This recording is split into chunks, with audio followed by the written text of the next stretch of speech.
Hello and welcome. You tune into Market Fatafat. I'm Ankita Saxena, and this is the show where we get you all the buzzes in the trading session, either on the back of news flow or on the back of technicals. And of course, we're in the thick of earnings season, so a lot of counters and focus on the back of earnings also. And one such management is Lupin. Lupin that has reported a good set of numbers. In fact, it has beaten the street estimation on revenue front, on EBITDA and the PAT front as well. And now we're joined by the management to weigh in on the numbers. Vinita Gupta is the CEO, Naresh D. Gupta, MD, and Ramesh Swaminathan, who's the ED, CFO of Lupin, joining us. Hi, good afternoon to all of you, and thank you so much for joining us. My first question to you is, Mr. Ramesh Swaminathan, that 16 straight quarters of growth now. What is really driving this kind of growth? It's come on the back of, in fact, secular growth across all our geographies. We've done very well in America, continue to do very well in America, done very well in India for sure. And there has been secular growth across emerging markets, the other advanced markets, and in API as well. So whilst there has been some decline in terms of mirabegron, tolvaptan and other products have continued to do well. So clearly that's the reason why, the results are what they are. And Mr. Swaminathan, at the end of the last quarter, you had guided for high single-digit revenue growth with 25% EBITDA margin. Now, does this remain intact? Yeah, whilst we've done extremely well in the first quarter, we are also conscious of the fact that there will be competition coming in from for products like mirabegron and tolvaptan, and you might see some slight decline when it comes to America. And clearly, we are conscious of the geopolitical tensions and the cost of, in fact, the war across our cost lines. There has been an increase in terms of freight costs, both in ocean freighting as well as in air freighting. And there are other costs across raw materials, API, and the like. That might actually impact us. And so we would still stand by the 25%, in the vicinity of 25% is what we think it would be for the full year. Right. Coming to you, Vinita, the US sales are up 43% on a year-on-year basis, and you had at the end of the last quarter spoken about maintaining a $1 billion plus US business despite the upcoming competition. What really drove the growth in Q1 of FY27, and what is the trajectory for the coming quarters for the US business? Yeah, so the growth is more like 33% plus. And with the US being at a higher pace for the quarter. And it's been definitely a much better Q1 versus what we had expected. But we're also starting to see the impact of competition on key products like tolvaptan as well as mirabegron. And based on, the Q1 performance, we expect to be between $1.1 to $1.2 billion for the year. And, with a continued generic expansion, penetration of these key products, tolvaptan as well as mirabegron, as well as new product launches. Like we expect pegfilgrastim, our first biosimilar, to contribute nicely in the second half of the year, as well as the other products that we have in our new product launch calendar. Right now, Vinita, focusing on the proposed tariffs on US generics, what sort of an impact do you think that will have? And if you've already assessed and factored in that impact already? Yeah, I think it's too early to really conclude anything on the tariffs front for the US. We already went through an extensive kind of analysis when we went through the 232 investigation response to the administration. And I believe that the statement that we've heard in the last couple of weeks, as it translates into policy, we will definitely see the impact of key considerations like drug product shortages in the US, which have been at an all-time high, and no one in the administration wants to see an exacerbation on that front. Plus, we as an industry will be working with the administration to see what can we do in terms of measures to really reform measures to increase the stability and durability of the generic business overall, generic industry overall. And if we can get incentives as well as some, commitments from the administration, all of us as an industry will be looking at how we can leverage our manufacturing footprint in the U.S. I mean, the industry has a very strong footprint in the U.S. and Lupin in particular has a very strong footprint in New Jersey as well as Florida. And we'll be leveraging that footprint to see what more we can do in the U.S. To meet both the administration's goals as well as ensure that the generic market and business is sustainable. Right, Nilesh, but tell us, what about the India business with 14% year-on-year growth in Q1? How will the next few quarters look like? Can you give us some color on the guidance? So the Indian market is actually growing very strong. So you would have seen people have raised their estimates for the Indian market growth itself to now double digit, which was always in the single digits. 14.8% we did in the first quarter, and we would basically expect to continue this growth. We are 30% ahead of the market. That's our consistent aspiration as well. So, stay at that 30% ahead. And it's driven by our big therapy areas. So cardiac diabetes together is 60% of our business. In cardiac, we grew 20%, 20% ahead of the market. Diabetes, we grew 31%, 60% ahead of the market. So it's not just value growth, it's good volume growth as well. Respiratory's been slow, but again, we are 35% ahead of the market. This is the performance that we would expect to continue in the quarters to come. We launched a few products, 8 so far, but we launched 20 in this year. So we should expect to accelerate on this growth. I mean, the last couple of years have been challenging from some of the expiries and the like, but now I think we see a period of consistent growth. Right, so Nilesh, you'd also spoken about semaglutide. Sema Next is already ranking second or third amongst branded generics within a month of launch in India. So how has that momentum continued this quarter? So our rank remains the same, I think second or third amongst the generics. Our aspiration is to be the largest generic semaglutide. We have 2 brands that we sell under, and right now we sell only the injections. We don't sell the vials, we don't sell the oral products. So obviously there's future launches that we would be doing as well. I think the market expectation has tempered for semaglutide altogether. I mean, people were talking about the GLP-1s becoming 9,000, 12,000 crores for the year. It's still going to be the largest launch that the country's ever seen. I think the expectation is more or less 6,000 crores now.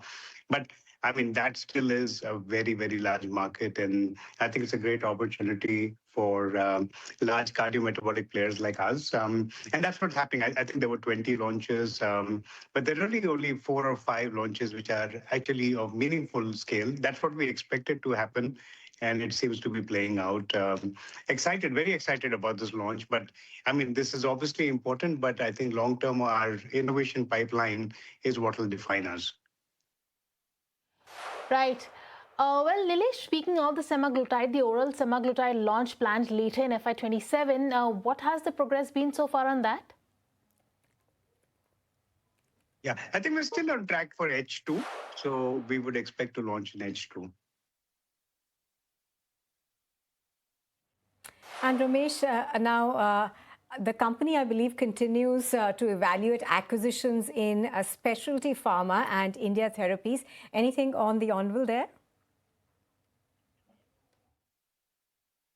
Clearly, we are driven by acquisition. So, we have done a lot in the past, and clearly we have the wherewithal to do more. Our capital allocation policy has, set a limit in terms of the overall borrowings that we'll be looking at. And given our EBITDA of close to about 8,000 crores, we could be potentially looking at 16,000 crores, plus, of course, what we carry on our balance sheet, about 3,000 crores. So 19, 20,000 is our overall gunpowder.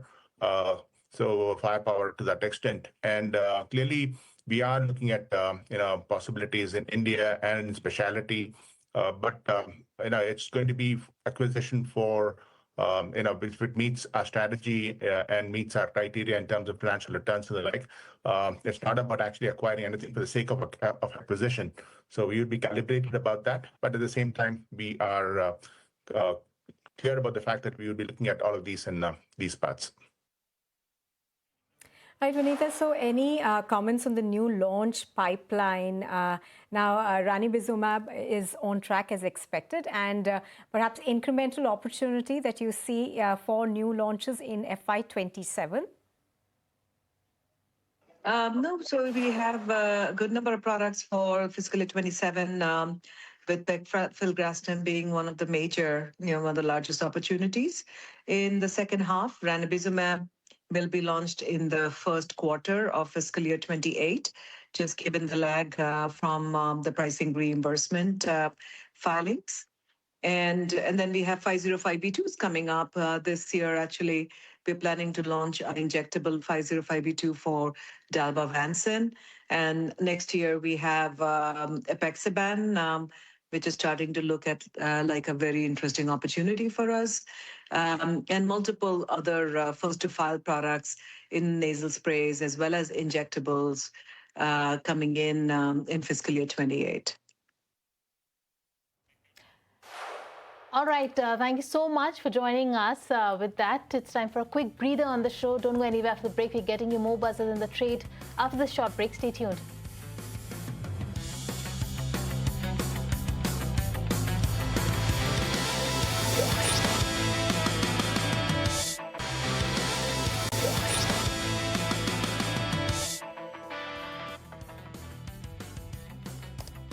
Welcome back. You're tuned into Market Fatafat. We're talking about the markets, and as we speak, SBI has come out with its number. Look at the spike that's coming in the stock right after the numbers have come out. Profit is, if you can look at the ticker and what the numbers look like, a sharp spike that has come up, on the stock price as we speak. In fact, the stock is up in about 1.76%. The profit is at 21,000 crores. That is where it stands at. Versus an ET now poll of 19,000 crores, which is a clear beat that is coming out as far as profit is concerned. And on account of that, we do see that sharp spike also coming in. Let's take a look at some of the other numbers. Clearly a beat on the PAT. Well, as far as the NII is concerned, we do see the NII to be in line. We'll shortly have the numbers also, that they're 46,922 crores. That's in line with what the ET now was penciling in. We'll have other numbers also. Provisions also are coming in line with what ET now was penciling in. We'll get those numbers also quickly. But as far as PAT is concerned, that's a beat. NII in line, and provisions also are in line with what ET now was penciling in. So those are the numbers we have right now. We'll get you more on the scorecard and the other numbers as well. But let's quickly get on board Aditya Shah, who's the founder, who's the founder of Hercules Advisor, on the phone line now, joining us. Hi, thank you so much, Aditya, for joining us today. Hi.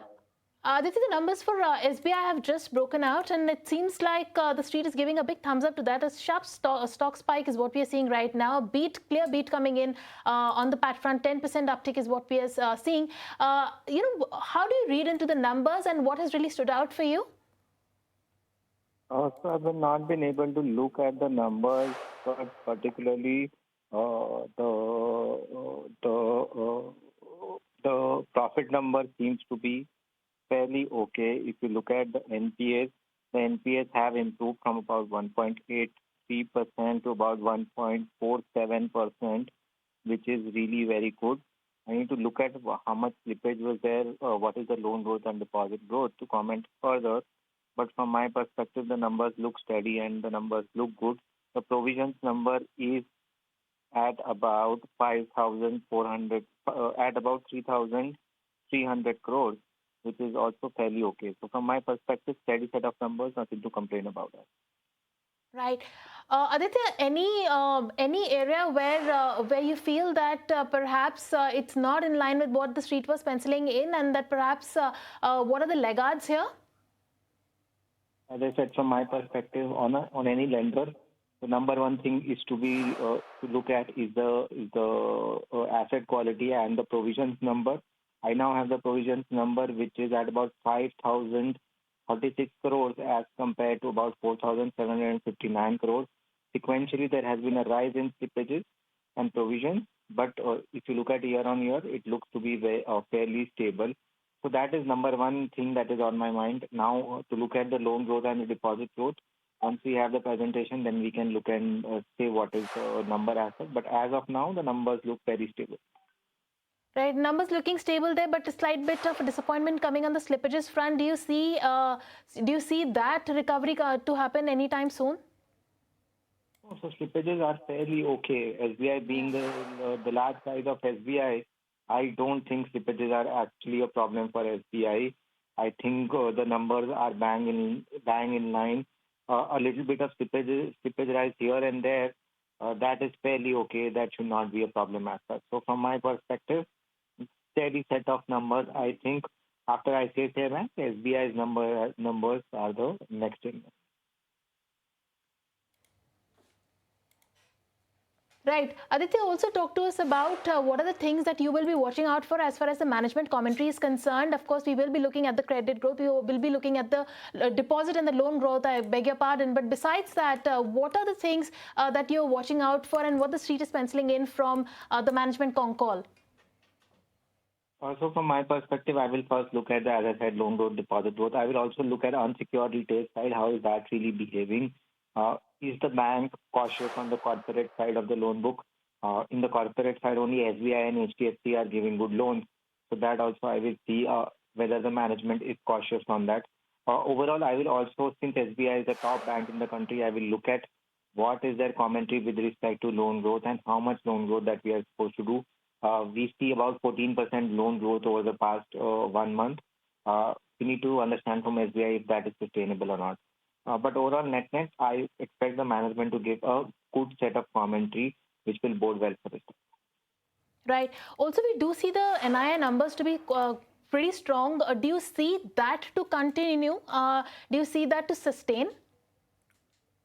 Yes, SBI has reported a good, on the back of lower slippages, a good NII and operating profit, and finally the net profit number. So I think this will continue at least over the period of next 3 to 4 quarters. We should continue. Right. Despite the macro uncertainties, it has reported stable asset quality. On the asset quality front, also, would you be comfortable with that? And going ahead, also, given the uncertainties, do you see that to sustain as well? So I have the slippage number. The slippage number is at 7,046 crore, provisions at about 5,047 crore. So the slippages are a tad bit higher. So from my perspective, that is a little bit of disappointment.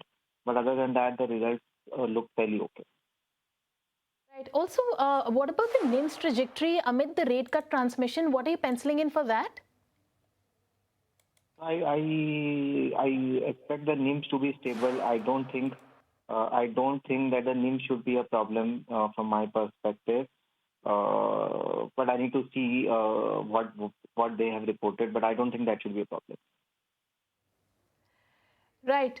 Also, on the final question, Aditya, from your end, what are the key monitorables that you are watching out for? And going ahead, also, given the fact that the numbers look really decent, at least the first cut of whatever we have received, strong set that's coming in for SBI right now. Do you see that to continue? And within the PSU banking names, let's also talk about the other banking names and where do you find comfort with as far as the numbers are concerned?